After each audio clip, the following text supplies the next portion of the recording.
బడ్జెట్పై MP DK అరుణ హర్షం వ్యక్తం చేశారు. ఇది ప్రజారంజక బడ్జెట్ అని అన్నారు. సామాన్య, పేద, మధ్యతరగతి వ్యవసాయ రంగానికి బడ్జెట్లో పెద్దపీట వేస్తారని డీకే అరుణ అన్నారు. ఇన్కమ్ ట్యాక్స్లో 12 లక్షల వరకు మినహాయింపు ఇవ్వడం మంచి పరిణామం అని అన్నారు. ఇది అన్ని వర్గాలకు లబ్ధి చేకూరే బడ్జెట్ అని డీకే అరుణ అన్నారు. గారికి ప్రజలందరి తరఫున ధన్యవాదాలు తెలియజేస్తా ఉన్నాను. ముఖ్యంగా మధ్యతరగతి కుటుంబాలు, అదేవిధంగా ఉద్యోగులు, చిరుద్యోగులు అందరి తరఫున నుంచి కూడా హృదయపూర్వకమైనటువంటి ధన్యవాదాలు తెలియజేస్తా ఉన్నాను వారికి, మోదీ గారికి. ఈరోజు బడ్జెట్ లో చాలా బ్రహ్మాండమైనటువంటి బడ్జెట్ మధ్యతరగతి కుటుంబాలకు కానీ, ఉద్యోగాలు, చిన్న ఉద్యోగాలు చేసుకుంటున్నటువంటి మధ్యతరగతి ఉద్యోగాలు చేసినటువంటి వాళ్ళకి కానీ, ఎంతో కాలం నుంచి ఎదురు చూస్తున్నటువంటి వారికి ఇవాళ పెద్ద ఒక రిలీఫ్ ఈ బడ్జెట్ ద్వారా వాళ్ళకు మధ్యతరగతి కుటుంబాలకు ఇచ్చిందనే చెప్పాలి.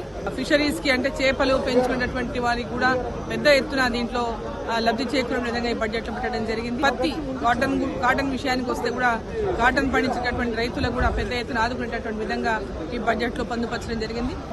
ఆదాయ వర్గాలు అంటే 12 లక్షల రూపాయల వరకు ఎలాంటి ట్యాక్సులు లేకుండా, 12 లక్షల రూపాయల వరకు ఎలాంటి ట్యాక్స్ లేకుండా ఇవాళ బడ్జెట్ లో మరి వాళ్ళకి ఉపశమనం కలిగించారు. అదేవిధంగా ఏ తరగతి అంటే ఏ క్లాస్ అయినా సరే వాళ్ళు 4 లక్షల రూపాయల వరకు వాళ్ళకి ట్యాక్స్ లేకుండా కూడా దీంట్లో ఈరోజు బడ్జెట్ లో మరి చోటు కల్పించారు. సో 1 లక్ష రూపాయల జీతం ఉన్నటువంటి ప్రతి ఒక్కరికి కూడా, మిడిల్ క్లాస్ లో గవర్నమెంట్ ఉద్యోగం అయినా ఇంకో ఉద్యోగం ఎక్కడైనా కూడా వారి ఆదాయం 12 లక్షల రూపాయల ఆదాయం ఉన్నటువంటి వారికి సంవత్సరానికి ఎలాంటి ట్యాక్స్, ఒక రూపాయి కూడా ట్యాక్స్ లేకుండా ఇవాళ నిర్మలా సీతారామన్ గారు వారికి అందరికీ కూడా వాళ్ళ బడ్జెట్ లో పెద్ద ఎత్తున రిలీఫ్ ఇచ్చారు.